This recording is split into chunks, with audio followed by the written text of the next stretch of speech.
Good evening. I'm Creasy Finney Harrison, Dean at Jane Addams College of Social Work, University of Illinois, Chicago. And it is my pleasure to extend welcome and greetings to you, really to welcome you to our annual Honig Lecture. The lecture is named in honor of the memory of Mrs. Karen J. Honig. Mrs. Honig was a loving wife, mother, daughter, and sister, a person who loved her family and they loved her, and she was highly admired and respected by her friends and colleagues. Mrs. Honig was a civic leader, a teacher, and a social worker. And at the time of her death, she was providing services for youth who were making the transition from living in foster care to independent living in the community as an adult. I want you to know, as a parent of persons who have transitioned to independent living, that it is really difficult for me to even think of an 18-year-old as an adult living independently. So the Honig Lecture provides an opportunity for us to bring to the college outstanding scholars and practitioners who are able to speak with us about the needs, the concerns, and the support for youth who are in vulnerable situations and conditions. I want to take this time to just thank the Honig family, particularly Dr. George Honig, who established the lecture and who have been supportive not only of the lecture series, but also of the college itself. I also want to acknowledge this evening Dr. Olga Osby. Dr. Osby was scheduled to be our Honig lecturer last year, and we had to cancel all of our spring events, not only the lecture series, but also our commencement and our annual family and friends, not family and friends, alumni and friends celebration. We moved at that time to remote offices and to online learning, and we have actually been doing that now for a year.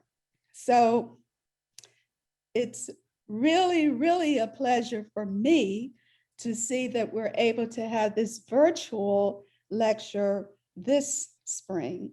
Now, there will be more formal introductions of our panelists by our Interim Associate Dean for Academic Affairs and Student Services, Dr. Henrika McCoy.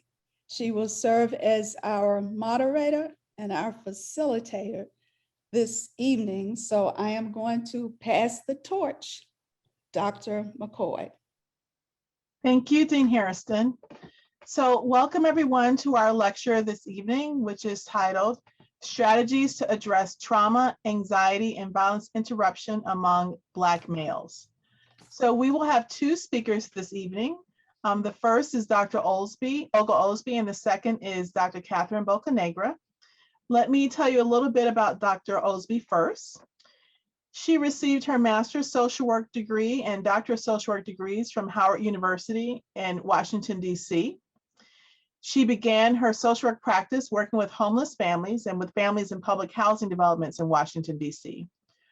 Over the past 25 years, her academic career has included the following: assistant professor and interim director of field instruction at the University of Illinois at Chicago, Jane Addams College of Social Work, chair of the Department of Social Work at Mississippi Valley State University, Department of Social Work, tenured associate professor and interim associate dean of the School of Social Work at Jackson State University, associate dean and full professor at Barry University School of Social Work in Miami, Florida, and currently she serves as associate professor at Alcorn State University, Department of Social Work. Dr. Osby today will be presenting African American grandfathers and the healthy development of grandsons. Our second speaker is Dr. Catherine Bocanegra. She is a licensed clinical social worker with over 15 years of experience in community mental health and violence prevention. She is an assistant professor at Jane Addams College of Social Work here at University of Illinois, Chicago, where her research focuses on the intersection of the criminal justice system with urban neighborhoods. Her current research projects involve advancing survivor-centric reforms to criminal justice processes and developing community-based models of public safety. She has served on various local and state commissions related to public safety and criminal justice reform, the 2015 Governor's Commission on Criminal Justice and Sentencing Reform, the Illinois Sentencing Policy Advisory Council, the Women's Justice Task Force, the Task Force for Children of the Incarcerated, R3, Restore, Reinvest, Renew, and the Mayor's Public Safety Advisory Committee. And Dr. Bocanegra's talk this evening is titled, The Criminalized Survivor, Addressing Systemic Violence to Disrupt Cycles of Harm. So now to our first speaker, Dr. Osby. Thank you all so much for having me. I was so honored to be asked last year to be the lecturer for the Honig Lecture because I remember when I was on faculty at Jane Addams, attending these lectures and remember what a wonderful series it was. And so for Dr. Harrison to call me last year and ask if I would do this, I was over the moon because I always considered this one of the premier lecture series. And they always had such wonderful lecturers and speakers. So I was indeed honored when she put me in that category of the people to speak. And so while COVID has forced us into this virtual world, it's still a wonderful opportunity. And I think it's giving us an opportunity even for more people to join in. And so for that, I'm really grateful. I want to go ahead and share my screen right now. I think, Candace, I may need someone to clear that for me. One moment. Okay. But, and while we're doing this, I just want to say that this topic that I'm presenting on today in terms of African-American grandfathers and the healthy development of grandsons really was planted in some of the work that I started doing in Chicago while working at Jane Addams, working around kinship care. And I remember meeting this one particular grandfather in Chicago who I really went into the interview his wife, because I was talking about African-American grandmothers. And when I walked in, I was a little confused and I was like, well, who am I going to interview? And he said, well, if you talk to my wife, she'll tell you what happened. But if you talk to me, I'll tell you the truth. And so from then I thought to myself, men probably have a different story about what's going on in the lives of these children. So that really set me on a road in terms of looking at and thinking about the role of African-American grandfathers and their perceptions in terms of their roles in families. And from a study that I conducted here in Jackson, Mississippi, which I'll talk about through this presentation, it really gave me an opportunity to meet even more grandfathers and talk with them about their roles in families, how they stabilize communities, you know, and really keep children, particularly male children on track, and that it was an opportunity for us to see a softer, gentler side of African-American men as caregivers that too often we don't see. And so when I look in terms of African-American grandfathers, I have to think about their role in families and their role as community elders. And with elderly African-American men, they're really held in great esteem. We see that in the African-American community. And we know that they have a place in terms of being elders and stewards in churches. They serve as deacons, they hold leadership roles in civic organizations. We see them in fraternal orders, you know, that have a great deal of honor in the society and particularly in our community. And we see them in community-based businesses as well. But we also know that having these elderly males around really helps in terms of stabilizing young males. And I go back to this one particular elderly man in my community growing up in Shreveport, Louisiana. He was known affectionately as Papa Hall. And Papa Hall would come outside and stand at one of his cars, because he had 3 cars lined up in his driveway. And when he popped the hood up, that was almost a signal from the young men in the community that they could come and stand around and talk to Papa Hall. And they looked like they were working on the cars, but they really weren't. It was just an idea of an activity for him to get the opportunity to talk to the young males. And because of that, he really stabilized a lot of young men like my brothers who didn't have a father in the household, other young men whose fathers were not as engaged with them. There was always something that they would take a problem or an issue to Papa Hall. And because of their relationship with Papa Hall, many of them stayed out of trouble, went on to college, ended up having great careers. And they all talked about this relationship they had with Papa Hall. He was very important as a stabilizer in the community. And we have to look at that and think about that role that is too often neglected when we talk about what's happening in communities, but what also is happening with the healthy growth and development of particularly young Black males in community. So most African-American families see a softer side of older men. And it's not recorded in the literature. And it's one of the things that I think in terms of particularly the social science literature and the social welfare literature, we have to pay more attention in terms of what's happening with this group of males that there's just too little research out there on, and how they contribute to family, how they contribute to children, but also how they contribute to the community. And so I just talked about this gap in the literature regarding their role, and particularly how they perceive their role as patriarchs in the African-American family. And that's one of the things in terms of some of the research and just some of the discussions I've had with African-American men, how they see themselves. And oftentimes when, particularly in the African-American community, we talk about the role of the grandmother, but not as much about the role of the grandfather. And I remember talking to an agency once when I was trying to develop a group of grandfathers. And so I called them and said, do you have any African-American grandfathers that you work with? And they're like, no, we only work with grandmothers. I said, well, are any of the grandmothers married? And the social worker said to me, we never asked.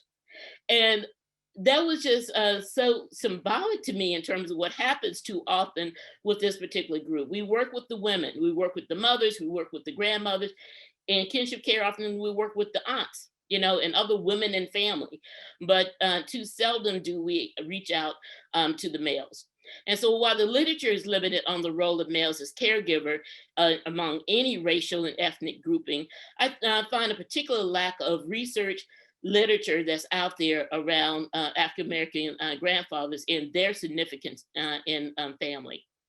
So grandfathers are heavily engaged in the care and nurturing of, in terms of kinship care.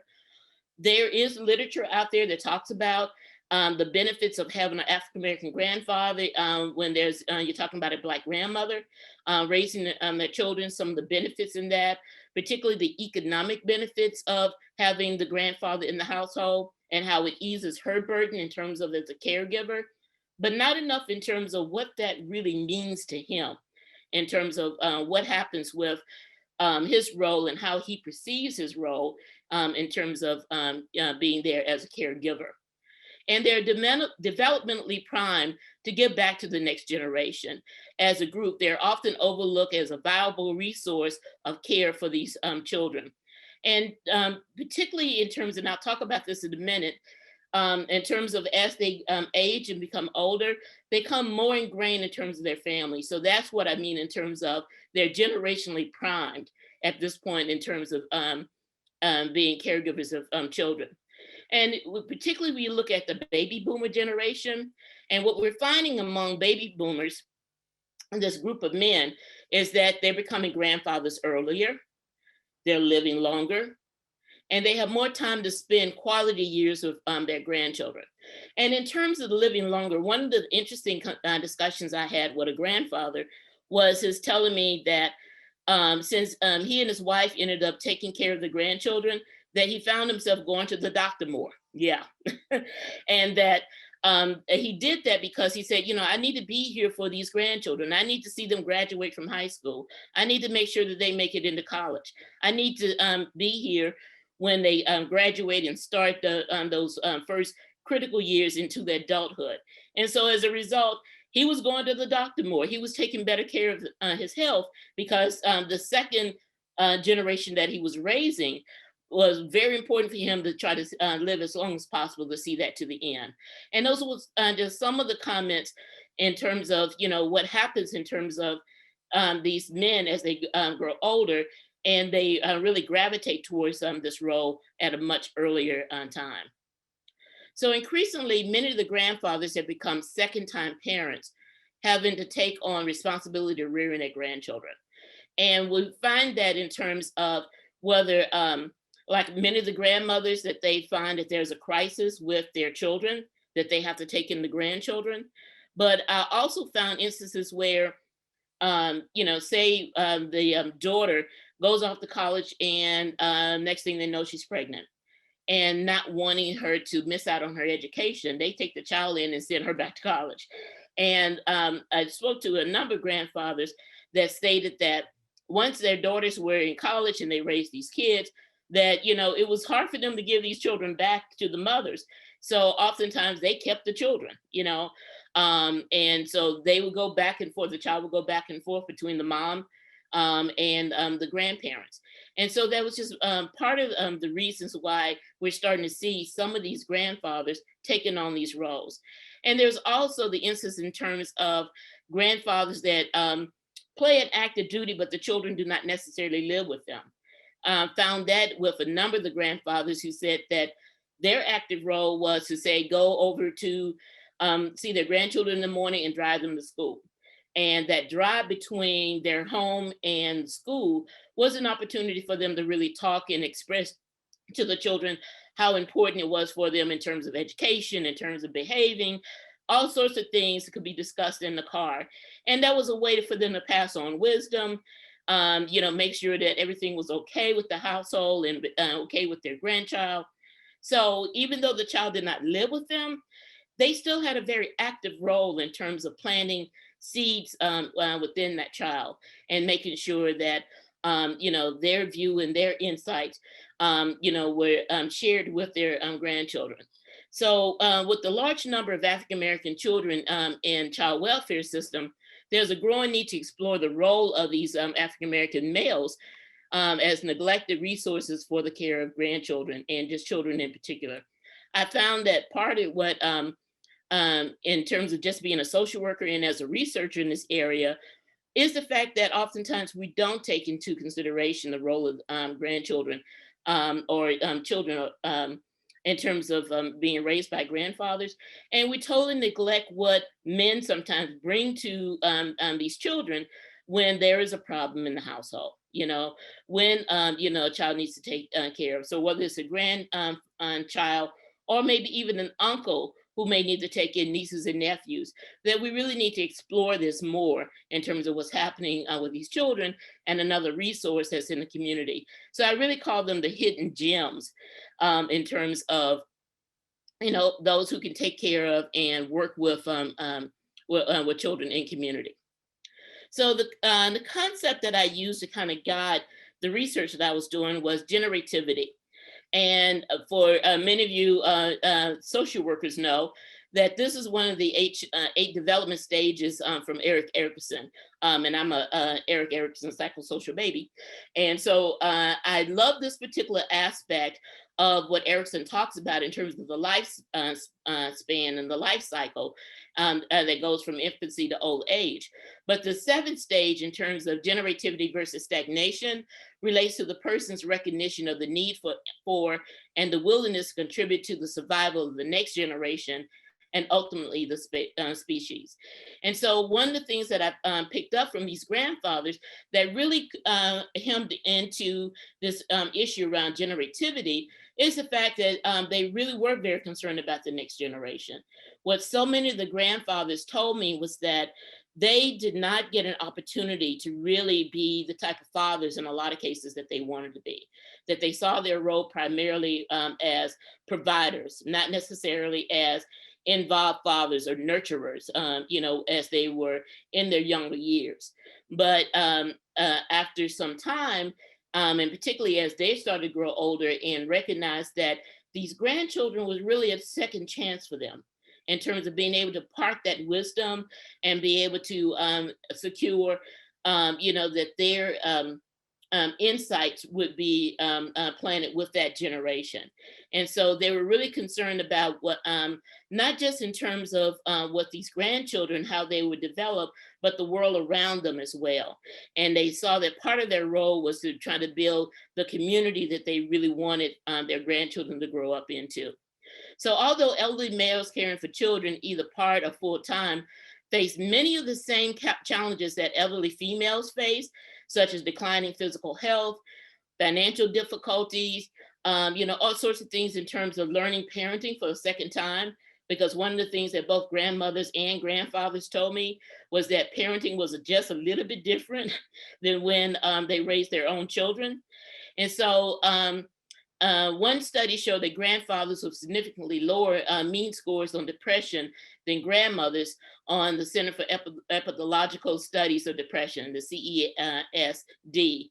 And so while oftentimes single grandmothers have a very difficult time with depression and anxiety, the financial difficulties if they're on a single income, physical health, all of those are major issues.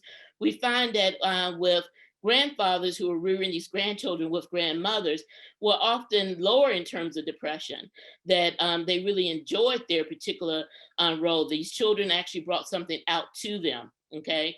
And so this is really very important in terms of looking at their role and what they bring in terms of stabilizing family, but also helping to stabilize community as well. So the research project that I was involved in, African-American grandfathers were actively engaged in the rearing of their grandchildren, either full-time as relative caregivers or part-time as active participants in their grandchildren's care. And this research project, I have to state, was funded through a grant through Delta Sigma Theta sorority as part of their Distinguished Professor Endowed Chair grant to HBCU researchers. This is why I was a faculty member at Jackson State. So this project goal was to enhance the profile and presence of grandfathers in the African-American community in three ways. One, that we documented the perceptions of grandfathers about their role in the African-American family and community. So we did both focus groups and one-on-one interviews. It was to establish a gathering place for African-American grandfathers to support each other as caregivers of children. So we had monthly meetings where we served a lunch. I always bribe people with food. So we served them a lunch, got them out, and talking to each other about issues that really pertain to their role as grandfathers, and also what was happening to them as older men in community. And then thirdly, is to engage grandfathers and organize forums to speak out on issues of importance to the role of men in the rearing of children and grandchildren.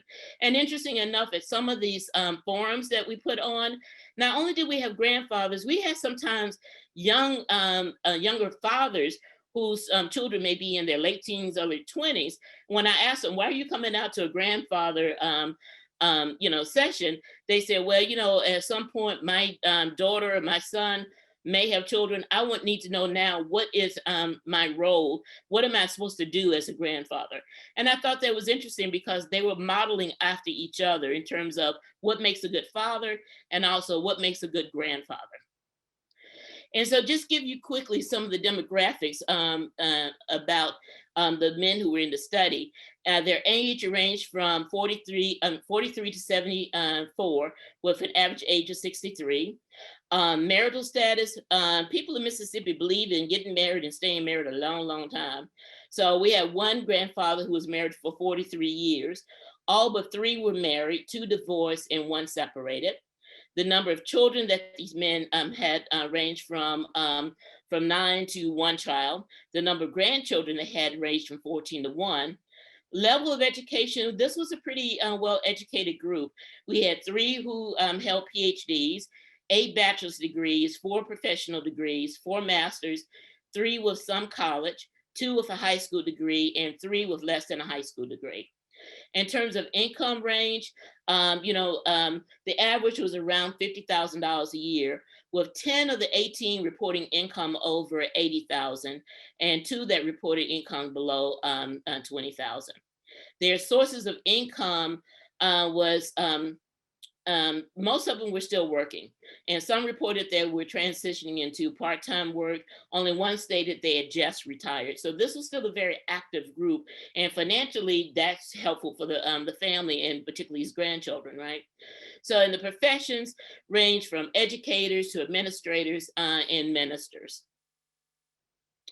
And so, there were a couple of things that came out of this, but one that I wanted to just speak upon because I think it really spoke to the grandfathers. They talked about this a lot in terms of, what have you or what will you tell your grandchildren about education? And so this is the one that probably they spent the most time talking about. And so they talked about the importance of telling their grandchildren, such as go to school and stay as long as you can. But not only book knowledge is good for you to need some common sense. Education doesn't make you better than anyone else. Another one told me that they talked about it and played educational games. He was only 3, but already going to a private daycare, and we want him to go to a private school. Another stated that they told their grandchildren that you got to have it. Not having an education is like a fish out of water. Another stated that education is important. You need at least a college education. If you're going to do better, go to school, don't depend on others. And another said how important it is to have that they can take a lot of things away from you, but they can't take your education. And one of the most poignant grandfather interviews had to do with a grandfather who was had a son that was a grandson who was in prison. That he raised this child. The child ended up in prison. And unfortunately, he felt that the child had followed in his footsteps because he also had been formerly incarcerated as well. But he talked about the fact that when the child returned home from incarceration, he thanked the grandfather because the grandfather never left his side, that he visited him. He talked about, you can, this does not have to define you, and he said, I'm proud to say that he's doing well now because we did not turn our back on him. We, knew that once this was over, he was going to be all right. And so my conclusion here is that there's still a lot that needs to take place in terms of future research. And it's one of the things that I would like to get back to in terms of this, because there were some real gems of information that came out of this. And we also have a DVD on some of the grandfathers talking that I would like to explore that as well. But I think that some of the research we need to do is exploring the benefits of intergenerational interaction between older males, specifically grandfathers, to the nurturing and growth of children and grandchildren. Need to look at the stability and continuity that they bring to family relationships and stability of neighborhoods and communities. I think that that's indeed very important in terms of what we're seeing now with the high rates of crime, because that's another issue in terms of what happened with a lot of these grandfathers. They talked about the fact that oftentimes they can de-escalate incidents in their neighborhood and in their families, and that's a really important ploy to talk with particularly young people about.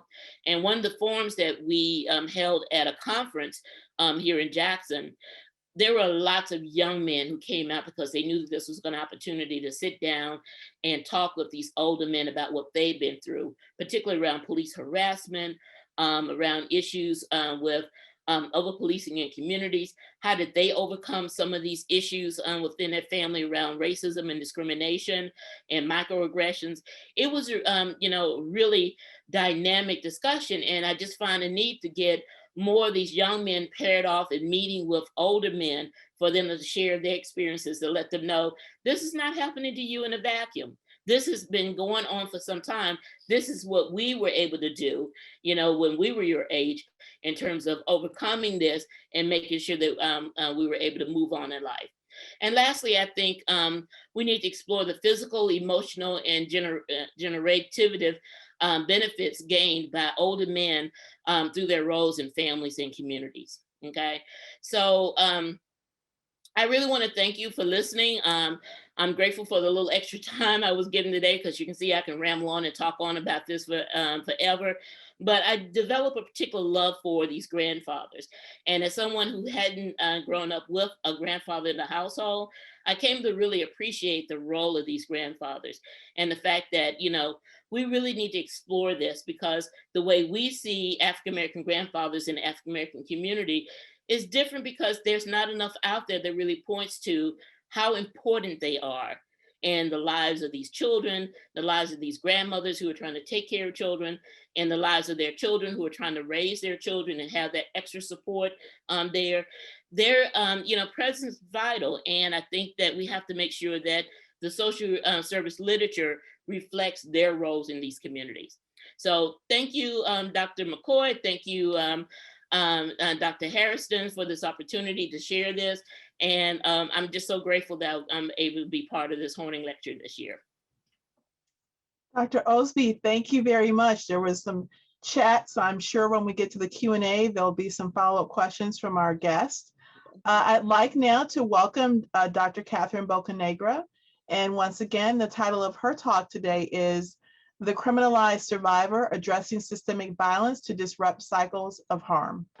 It's my pleasure to be here today, and I want to thank Dean Harrison and Interim Associate Dean McCoy for the invitation to present, as well as the opportunity to present with such esteemed co-panelists who I respect tremendously, and to participate in this event honoring the Honig family. I would like to begin my brief presentation with a story that illustrates the concept of the criminalized survivor. So I come to Jane Addams with over 15 years of experience in community mental health and community violence prevention programming in Chicago's West and Southwest sides. And as a result of this experience and involvement in local coalition and collaborative work, I was asked to get involved in criminal justice reform work at the state level to offer a community perspective. And this felt awkward to me, because how can one person represent an entire community or many, many communities that are disproportionately burdened with crime and incarceration? I also felt that it was inappropriate, as I knew many, many people in the communities I worked with who had lived experience, who were survivors of violence and systems involvement, that should be speaking in my place. I was also in these spaces due to my work with supporting families of homicide victims. Beginning in 2008, when I started off as a therapist, I started working with families after the loss of a child due to violence in their communities. And then this led me to set up community-based support spaces for families to generate a network of support and mutual aid following traumatic loss. In 2016, I found myself sitting as a commissioner in the Governor's Commission on Criminal Justice and Sentencing Reform. And we were voting about a very polarizing criminal justice sentencing policy, truth in sentencing. And without going into the details of the debate, one of the elected officials in the room stated, "I just don't think it's fair to change this policy because it's not fair to victims." And that phrase, fair to victims, really stuck in my head. And it made me pause. And I said, well, what is fair? And what victims is he referring to? And is he referring to the hundreds of families that I've worked with on Chicago's West and Southwest sides who've been impacted by violence? So this question led me to collaborate with another social worker who has since relocated to Seattle, whose name is Grant Burr, on a project titled Two Sides of Justice. This was an audio recording project where we interviewed families who had lost children to violence and families who had a loved one incarcerated for homicide. And we asked simple questions. Please describe the incident of violence, how it impacted your family, and how you conceptualize justice after this experience. And the purpose of these narratives that we collected was to hear directly from surviving families of community violence and systems violence, so that their narrative could not be hijacked or marshaled in ways that was inconsistent with their experience or conceptualization of healing and justice. And so the beautiful piece of continuity now is that I'm going to play a recording of a grandfather in recognition of the beautiful presentation that we just heard. And this is a grandfather whose name is Alfonso, who I believe in this brief 2-minute narrative that I'll share exemplifies this concept of the criminalized survivor. Alfonso is one of the most well-known outreach workers in Chicago who works primarily on the West Side. He also has done over 25 years of juvenile, state, and federal prison time, some of which were for violent crimes. Currently, Alfonso also has 2 sons incarcerated for committing violent crimes. And this past summer, his nephew was shot and his grandson was killed in the very community that he does street outreach work in. So I'm going to play approximately 2 minutes of his story and then help process this after I stop the recording. So give me 1 second to just transition to the recording. I lost 2 kids to the system. And I went to prison trying to make sure they had the nice thing for they won't get to the streets. Because I know how easy it is to get hooked up out there for fast money. And I was there with him when he got found guilty. It was like, man, that me standing up there all over again, but it's my kids. I said, man, when the cycle gonna break? Because I didn't have a father. I had one, I didn't know him. Met him once in my life. When I lost my mother, I was in prison. And I'm saying to myself, my sons have got 40 years, one and 28 years, I had to do it all. Where would I be at? Would I still be here?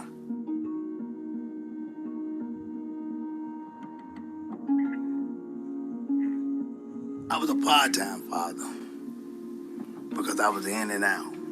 But when I get there, I'm there.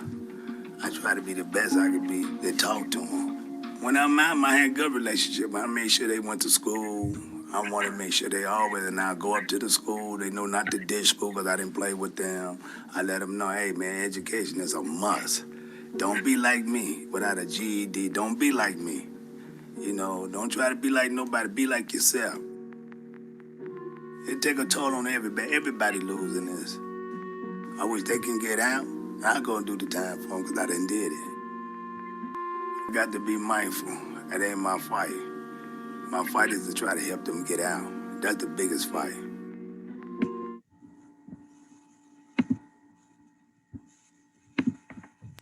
Okay, so hopefully everyone was able to hear a portion of that recording. And let me just share again and exemplify some elements of his narrative that I think define or exemplify this concept of the criminalized survivor. So the very end, one of the very last quotes that he says is, I wish that they could get out, meaning his sons, and that I'll go and do the time for them because I've done it myself. In other words, this is somebody who's spent over half of their life already in prison, who's willing to go back just so that his own family members don't have to repeat that same cycle of trauma and harm and institutional violence. And he's also reflecting on the intergenerational aspect of it, that he grew up without a father, that because of his experience of incarceration, his sons grew up without a father, and now his sons who are incarcerated have children, his grandchildren, who are growing up without their fathers because of their father's experience of incarceration. And so the elements of this narrative that I want to highlight here is that there's really 2 layers of trauma that I think are depicted in Alfonso's history. One is that we know that Black men are at increased risk for violence exposure and violent victimization, and that it can occur in homes and communities and schools, and that even if this exposure to violence is temporary, that it gets under your skin and may have lifelong consequences. The second layer of trauma that may be less obvious in this narrative is the structural violence inflicted upon Black men, and that structural violence can generally be understood as ways in which social systems harm and disadvantage individuals through policies and through programs that implement massive inequality in outcomes related to health and life achievement. And that inequality can kill. We know this through research on social determinants of health. And so while both forms of trauma inflict, I would call invisible wounds, I would contend that the science and advocacy efforts are playing catch up on the effects of structural violence and systemic harm. So Alfonso's brief narrative clearly describes how his involvement in the system and the lifelong experience of discrimination due to his system's involvement has shaped his life and is impacting subsequent generations. And that this oversight in terms of recognition of his survivorship has a certain degree of intentionality behind it due to what I would say is a hierarchy of worthiness or innocence that influences who we sympathize with as a victim or a survivor. In other words, there's bias around who is recognized as a survivor and the supports they deserve. And this is where the term comes that I'm using, that a criminalized survivor is someone who is denied services due to their unworthiness as a victim, who may be actively barred from accessing opportunities to establish a decent standard of living due to their experience of victimization or criminal history, and is intentionally excluded from policy and advocacy efforts around reforming justice or service systems. And this quote here from John Rich, who wrote a very powerful book, Wrong Time, Wrong Place, and who was also involved in the design of a very powerful program, Healing Hurt People, I think exemplifies this depiction of structural violence, the way in which narratives become obscured, that the impact of trauma and violence can become hidden or reformulated through those who come from outside of their experience. And so a realization came to me through engaging in policy work in these criminal justice reforms is that most efforts to increase access to victim services or even policies designed in the name of a victim or survivor were not reflective of the communities that I was working in and the families that I was interacting with. And I can just name a few policies, for example, that are named after victims. Megan's Law, which started the sex offender public registry systems across states. Pamela's Law, which increased penalties for reckless driving incidents, or Marcy's Law, which established a standardized victim bill of rights in many states, or even Laura's Law, which requires police officers to respond to domestic violence incidents in a certain way. These laws are incredibly important and commemorate lives lost to horrific acts of violence, the ultimate nightmare a family can experience that has undoubtedly had tremendous consequence within their family system and in their communities. However, these laws named after victims and the associated advocacy efforts do not reflect typically individuals like Alfonso or neighborhoods like Austin or Little Village or Inglewood. When a child goes missing in one of these neighborhoods, when sexual assault occurs, when a life is violently taken, is there similar outrage, advocacy, and mobilization? I would say yes, but not to the extent that it deserves because of public opinion and false narratives around the circumstances of their victimization. In other words, they must have done something to deserve what happened to them. This is the narrative that frequently gets circulated. We should blame the parents, blame community norms, blame gangs, the code of silence, scrutinize and pick apart the parents' lives or the victims' criminal histories. And a very clear and relevant example of this occurring right now, one could argue, is the trial of Derek Chauvin. And the reaction I hear from most people who are listening to the trial is that it appears that George Floyd is on trial and not the officer who took his life. So to build off the incredible contribution of Dr. Osby and to connect this to the theme of the lecture for this evening, there's a clear need to disrupt cycles of trauma and harm disproportionately impacting Black men who are criminalized survivors.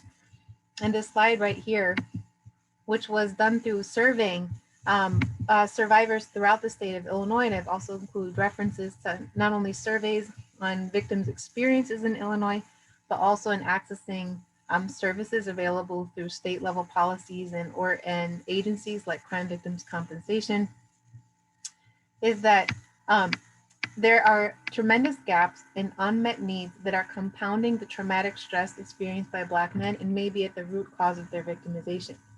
So I'm going to provide one example and then conclude. And this example illustrates advocacy efforts that are needed to address structural harm and increase access to supports among criminalized survivors. So every other week, I run a support group for families that have lost children to violence. And since the beginning of the pandemic, we've done this group virtually over Zoom, or we use a teleconference line because sometimes technology access has been prohibitive for families engaging in the support group.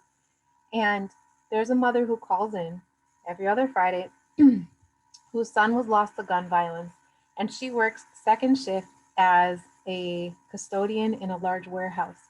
So when she talks in group, we hear her scrubbing toilets and flushing toilets and mopping floors and sweeping floors and cleaning surfaces. And you can hear that squeaky sound when you're cleaning surfaces with some kind of chemical.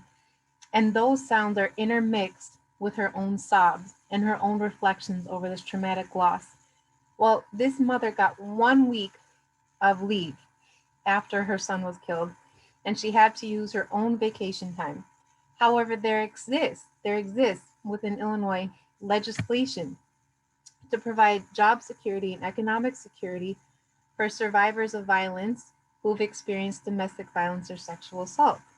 But this does not apply to family members or survivors of community violence or gun violence, all right, who are disproportionately Black men and women who come from Black and Brown communities. And so there's a form of structural violence occurring right there, that survivors of gun violence or homicide victims' family members do not have economic protection or job protection available for them. And that says something to the way in which this policy was constructed and who was recognized as survivor and deemed as worthy of support and protection. And so I want to highlight that there are some exciting things happening to disrupt this cycle of violence and structural harm that is occurring, that has impacted criminalized survivors like Alfonso and this mother who calls into my support group on Fridays. So there is a move to expand economic security and safety for survivors and victims of violent crime. There are the criminal justice omnibus bill that was passed earlier this year includes expansion of protection or expansion of services and eligibility to a variety of victim services in our state, including crime victims compensation, that will tremendously benefit survivors of community violence that have previously been denied these supports. I can provide examples later if it would be helpful. And there are growing local movements and chapters of survivors of violence who are mobilizing their community. And you see a depiction on the lower right-hand side of your screen in which survivors of violence are reclaiming their own narratives and engaging in policy and advocacy work and letting us know what makes them feel safe, what healing means to them, and what justice looks like. And there's an exciting event that's happening later this month on April 24th, if you are interested in participating in a national forum called Survivor Speaks that brings together these local chapters of survivors across the country. It's a virtual event, and that could just be a great overview of these kind of localized survivor movements that are happening. And so with that, I'll conclude this brief presentation. So we will open it up for questions. I am going to actually start off with one, actually for Dr. Bocanegra. I think it's interesting because this was your topic today, and there was an article in the Chicago Tribune today, and I'm sure you haven't seen it because I know you've been very busy, but it's an article focused on the young man that was killed here in Chicago. And I wanted to read you a couple quotes from this opinion piece because I think it really goes to what you just talked about, and I guess if you could perhaps comment on it. So this is an article, it's called 13-Year-Old Adam Toledo into a Martyr, and it's written by Eric Zorn. And he has a few comments here, I think, that raise some really interesting thoughts. He says that it's time to stop romanticizing and infantilizing 13-year-olds. He's gone on to say that headlines from around the country in just the last few months, 6 months, remind us that 13-year-olds aren't inherently angelic. And that what do the news stories say? They suggest that using age as a shorthand for innocence and harmlessness in this situation generates heat but sheds no light. He was not a baby. A 13-year-old pointing a gun, if that's what he did, is just as dangerous as a 23 or 33-year-old, and even maybe more so because of what we know about the lack of judgment and impulse control in adolescence. And I just think it's, as you know, my work is focused on juveniles, and I find it just a fascinating way of depicting a child and criminalizing the survivor that you just talked about. And we know that this young man was killed by the police. We clearly don't know all the details, but we do know that he was a child. So I'd be really curious to know, I guess, your thoughts based on the presentation that you just gave.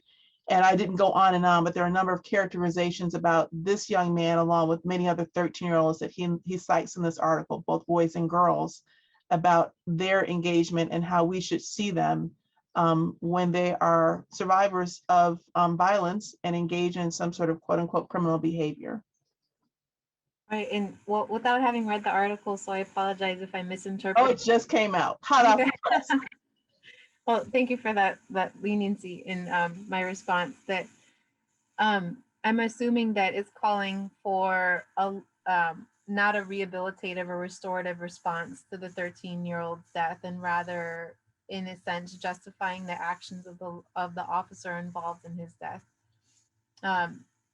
And I think this is an important and relevant example of this narrative that frequently gets wrapped around survivors of community violence, right? That they're seen as less sympathetic, less worthy, less innocent, and that they must have something to do with their own victimization. And what's interesting to me is that along with the death of Adam Toledo, which has garnered a lot of support, there's been a 72-hour sit-in in the Little Village community. My understanding that people have been setting up posts that they demanded a meeting with the commander of the 10th district. There's a lot of advocacy effort around it, which I'm glad to see that this is getting attention. Just 4 months earlier, there was somebody else who was shot and killed in the Little Village neighborhood, and he was in his mid-20s and on parole. And this is somebody who was involved in the programs that I ran when I was still in direct practice before I assumed the path of academia.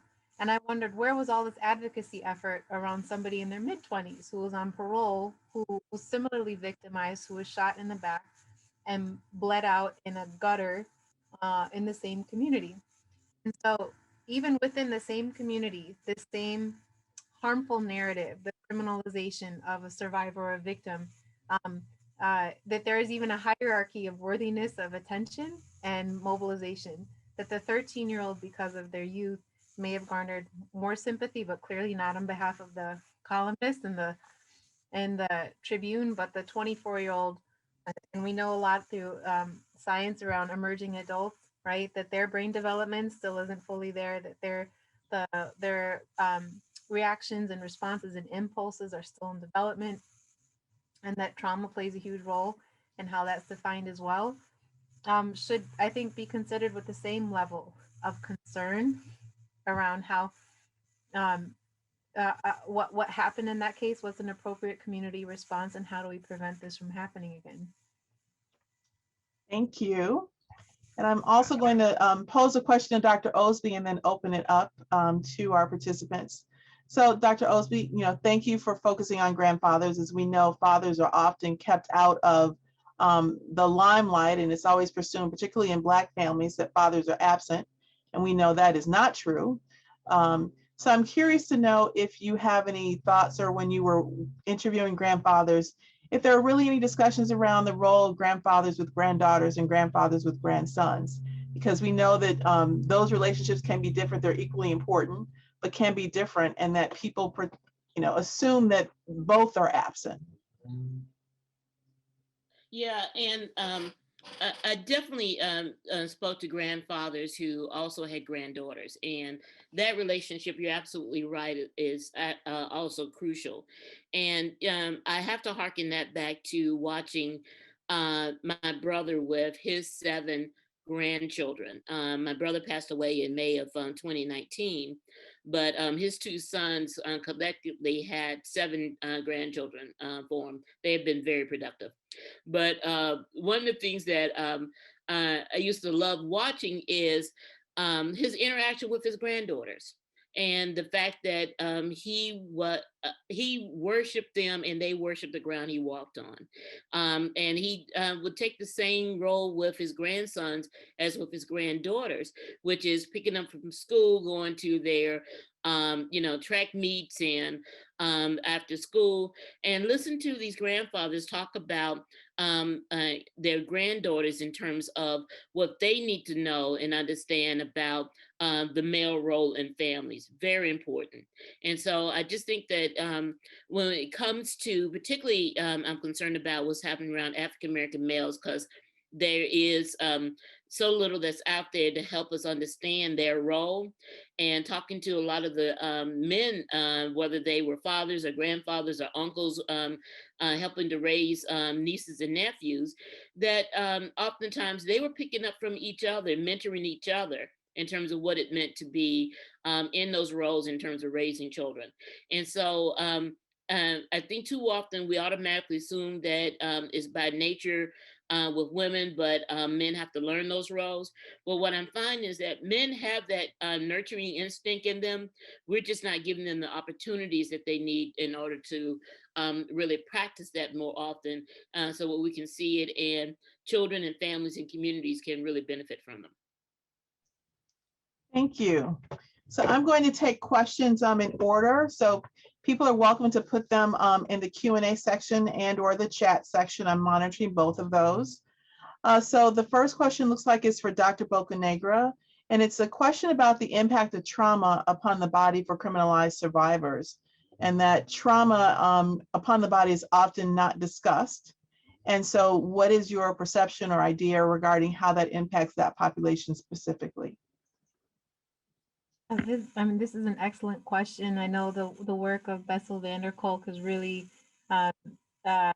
examined this extensively, and there's his book, The Body Keeps Score, I think would be the perfect response to your question, but the Reader's Digest version would be that what science is telling us now is that expressions of trauma are not just emotional and behavioral, they're also physical.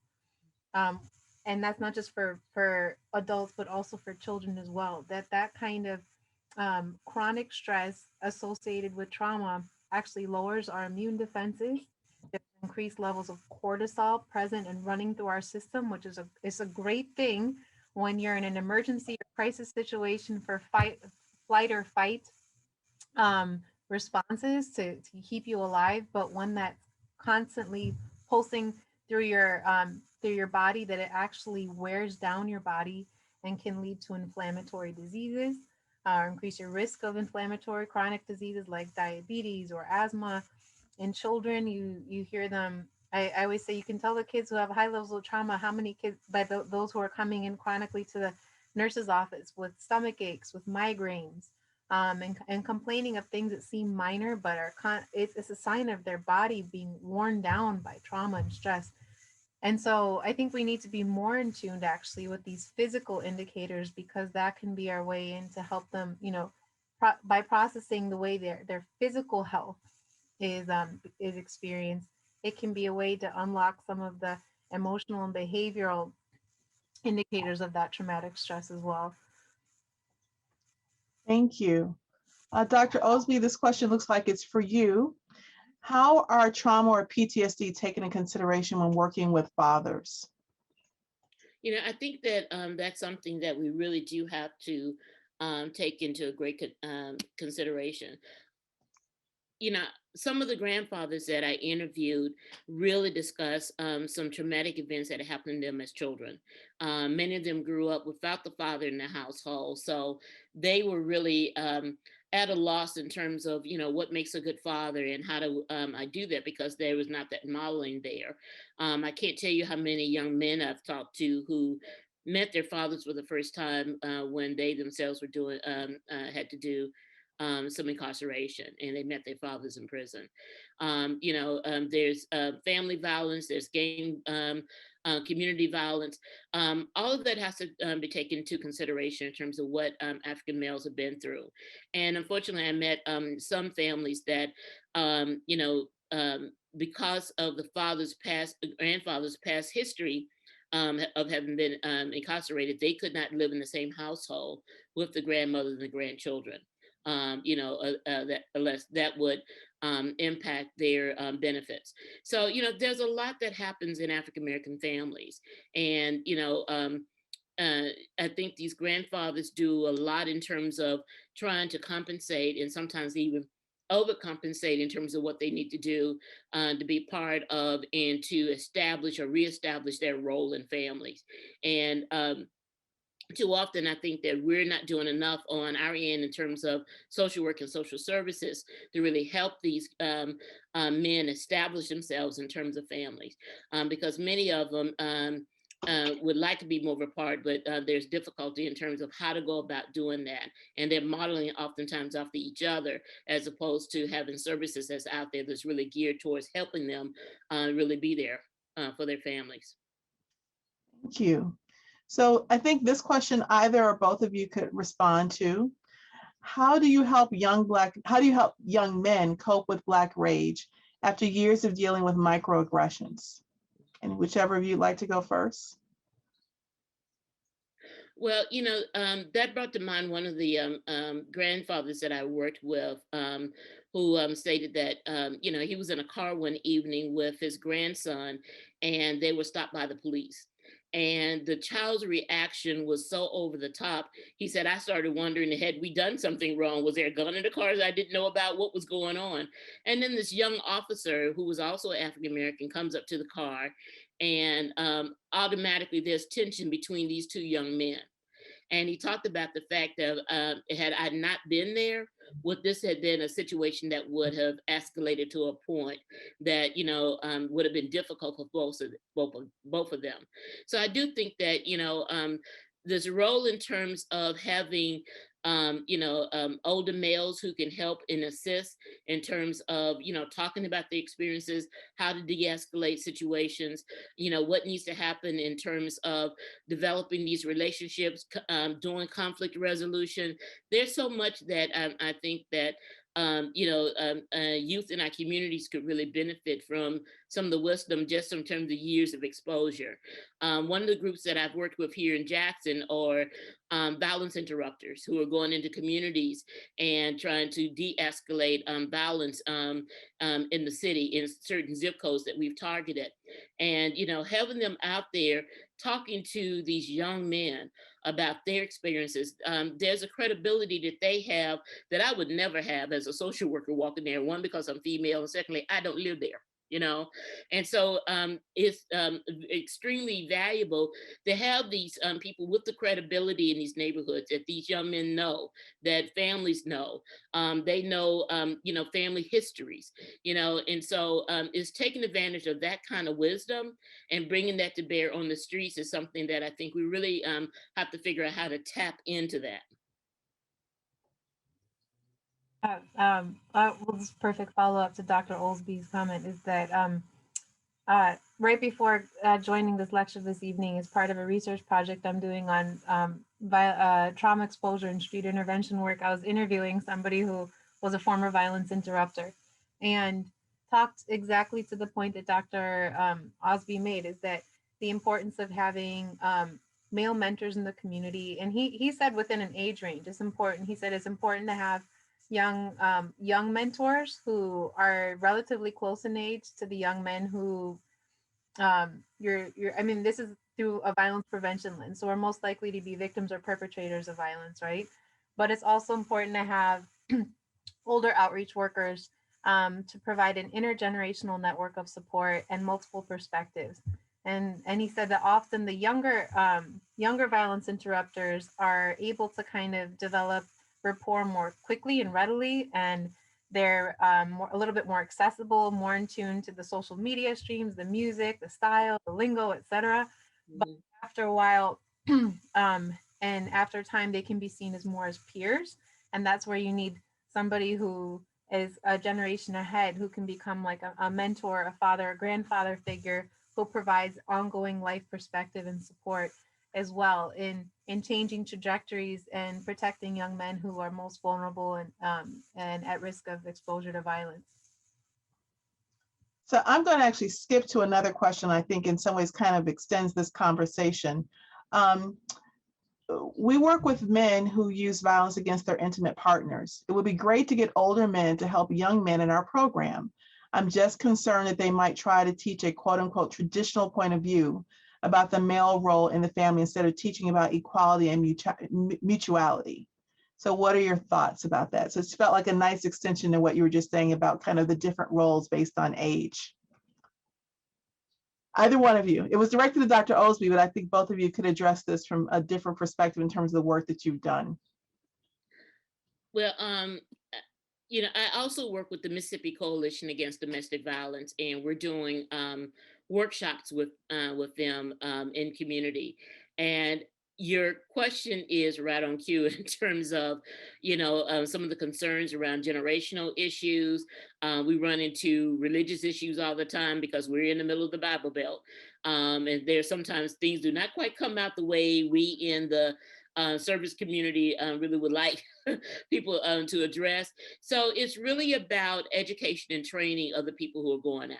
And I think that that is crucial in terms of making sure that everybody's on the same page. So one of the things that we do on a monthly basis that we host lunch and learns once every third Thursday, I think, of the month for the community. We invite people to come in to make sure that everybody's getting in the community information about domestic violence. You know, I think there has to be workshops. You have to gear. You have to talk to, you know, the people who are coming into the program, because sometimes you'll be surprised about how on cue some men are in terms of, you know, hating, you know, domestic violence, not wanting to see that, not wanting to see their daughters and their granddaughters, you know, victimized, having difficulty coming out of families that there were domestic violence, and, you know, they have fought against that all their lives. So, you know, but I think as most things, you have to educate and train people to make sure that they're on the same page in terms of that. And just to build off of what Dr. Osby was saying, that I remember an instance when I was directly supervising outreach workers, when we're in a staff meeting, and one of the outreach workers described how they were driving through the community and saw a young man attempting to assault a young woman in an alleyway. And he pulled his car into the alleyway and put on the brights and started honking, and the young man drove off. And everyone in the meeting was like, oh, you know, awesome job. You disrupted an act of violence. And I asked, well, what did you do with the young woman? I mean, it was still an attempt assault. That's traumatic. And they were like, oh, I was supposed to do something. And so that brought to my attention the fact for a need for cross training between street intervention workers and domestic violence training, and awareness around intimate partner violence. And I'm happy to say that now that this is standardized across street intervention workers in Chicago, at least, that if they're being onboarded as a new outreach worker through an initiative called the Peace Academy, that they're all going through 40 hours of domestic violence training and becoming certified. And now there's even some programs that are intentionally combining domestic violence advocates and street intervention workers to work at the intersection of community violence and intimate partner violence and disrupt that. And so I think there's exciting developments within at least two organizations in Chicago that I know are doing this work, is also the Alliance for Local Service Organizations, and then the Institute for Nonviolence in the Austin neighborhood has partnered with Sarah's Inn in Oak Park to do this kind of intersectional training and programming. So we have time for just one more question. So I'm going to throw out the question and ask each of you if you could give just one response. The question says, I've been offering a Rainbow's grief group, and many Black male and female teens are referred to the group by their counselors, but it is rare that male students will attend the group. Are there any suggestions how I might be able to increase their attendance? The handful of Black males that have attended over the years have shared that the group was very helpful in many ways, with more than just group, and I would really like to get these young men to the group. So if you could maybe share one idea, each of you, about how this person and others who are in this arena could really identify and support and engage young Black males to participate. You want to go first? Sure, no problem. Well, first of all, I'm familiar with the Rainbows curriculum and had some of my clinical and volunteer staff trained in the Rainbows curriculum. So it's an excellent resource. But the key to survivor groups is survivors. And so if they're trying to recruit young men to participate in a grieving or bereavement support group, then from like a previous cohort that participated that found it really effective, identify one of them as a leader, and ask them to do that kind of co-outreach. You know, when I visit a family who's just lost a child to violence, I always bring another mother with me who's lost a child to violence, and I do 5 minutes of talking and they do 45 minutes. And that's what brings parents to the group, because nobody wants to be a part of a bereavement space because that signifies that they've experienced loss. But if they feel welcome and they're going to be part of a family and a connection, a community of support, they're more likely to participate. So that would be my response. Thank you. Dr. Osby? Well, and I think sometimes it's really difficult to get men to come out to groups like that because of the male psyche in terms of, this is not something that is for me. And males do not, I would say, naturally discuss things unless it's built around some activity that's really good, geared towards them. And so I think there has to be a topic that really speaks to them. Sometimes they're not comfortable about saying things in front of women, so there may have to be a all males group. And that's one of the things that we found with our grandfathers, that when we were talking about health, if their wives or girlfriends came with them, they kind of shut down. But if it was just them, and what I found sometimes is that as the female, I wouldn't even lead the group. I'd get a male facilitator who could really call and talk with them on their level and about things that are really germane to them. And so, I think that, we have to sometimes bring in, males to really talk with and discuss males in the way that males understand, that going back to my example about Papa Hall, when he gathered the young men around the car, there was nothing wrong with his car. It was a prop, and it was a prop to get the boys there, and the boys used to have this running joke that, that Papa Hall would go out at midnight and wreck something on the car. So the next morning they had something to fix so they can talk around. And so I think it's those kinds of things that we often forget, that men need activities while women can naturally talk and discuss things, and I always bribe people with food. It's a great way to kind of bring people out. But I've noticed with a lot of the young males, whether we're talking about young males on college campuses or men out in the community, is that, they need their own forum sometimes so they can get them in a comfort zone to open them up before they start talking. So I want to thank both of our panelists. We had a number of questions that did not get answered. So we will perhaps try to figure out a way to provide those. I'm not sure, but we had a number of really wonderful questions that I think our panelists would be interested in. I want to acknowledge Mr. White, who pointed out he was a Black male who didn't get his question answered. So Mr. White, we're going to figure out, I didn't put names next to the questions, but we're going to try to figure that out. So I'm now going to pass this on to Dean Harrison, but I just want to thank my two colleagues for presenting about a topic that obviously is very important and not focused on enough, certainly, both in research practice policy or just in general conversation. So Dean Harrison. Certainly, and my thanks to Dr. Osby, Dr. Bocanegra, and Dr. McCoy. This has been really a wonderful evening and event. And for our panelists, I mean, you really have challenged us to think outside the box. And as you talked, I thought about my own grandfather and my relationship with him and how important that was. And then also thought about some of the work that I've been doing or that we've been doing at the college in the area of criminal justice and how important that work is. So thank you, thank you, thank you.